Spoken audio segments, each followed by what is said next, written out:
मायावती ने चुनावी संग्राम में खेला विभाजन का कार्ड। मायावती बोली, पश्चिमी यूपी को बनाएंगे अलग राज्य। मुजफ्फरनगर में पश्चिमी यूपी को लेकर मायावती का बड़ा ऐलान। मैं मुजफ्फरनगर से लड़ना चाहती थी मुस्लिम प्रत्याशी, बोला मायावती ने। चलिए अब आगे बढ़ते हैं। लोकसभा चुनाव 2024 के मद्देनजर बहुजन समाज पार्टी सुप्रीमो मायावती ने रविवार को सहारनपुर और मुजफ्फरनगर में चुनावी जनसभा को संबोधित करते हुए इस दौरान दावा किया है कि मौजूदा भारतीय जनता पार्टी की एनडीए सरकार के लिए सत्ता में वापसी आसान नहीं होगी, बशर्ते कि ये चुनाव विपक्ष और निष्पक्ष हो। मुजफ्फरनगर में मायावती ने सरकार बनने पर पश्चिमी उत्तर प्रदेश को अलग राज्य घोषित करने का भी ऐलान कर दिया है। वहीं उन्होंने यह भी कहा है कि पिछले कई सालों से मुसलमानों का शोषण किया जा रहा है। सहारनपुर में चुनावी रैली को संबोधित करते हुए मायावती ने कहा है कि पिछले कुछ वर्षों से भाजपा और उसके सहयोगी केंद्र में ज्यादातर राज्यों में सत्ता में इनकी जातिवादी, पूंजीवादी, संकीर्ण और द्वेषपूर्ण नीतियों और कार्यशैली एवं इसकी कथनी और करनी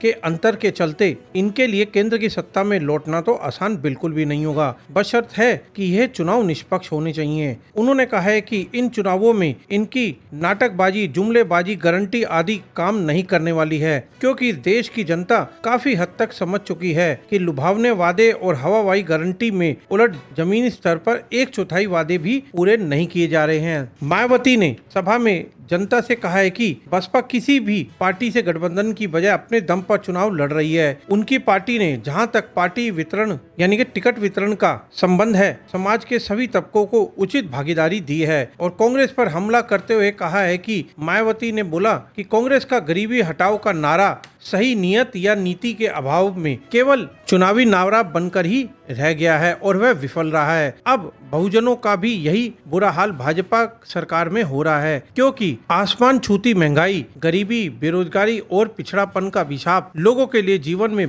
बद से बदतर बनता जा रहा है। लोकसभा चुनाव के मद्देनजर मुजफ्फरनगर पहुंची बसपा सुप्रीमो मायावती ने सरकार बनने पर पश्चिमी उत्तर प्रदेश को अलग राज्य घोषित करने का भी ऐलान कर दिया है। इसके अलावा मायावती ने पश्चिमी उत्तर प्रदेश में हाई कोर्ट बेंच स्थापित करने का भी वादा किया है। मायावती ने कहा है कि सपा सरकार में जाट मुस्लिम भाईचारे को तोड़ा गया है, हमने जाट समाज की उपेक्षा नहीं की, बकौली मायावती। मैं मुजफ्फरनगर से मुस्लिम प्रत्याशियों को लड़ाना चाहती थी, मगर दहशत में कोई भी नहीं लड़ रहा है। फिर हरिद्वार से मौलाना जमील को टिकट मुजफ्फरनगर से दिया गया है। पिछले कई सालों से मुसलमानों का शोषण किया जा रहा है, कहना मायावती का।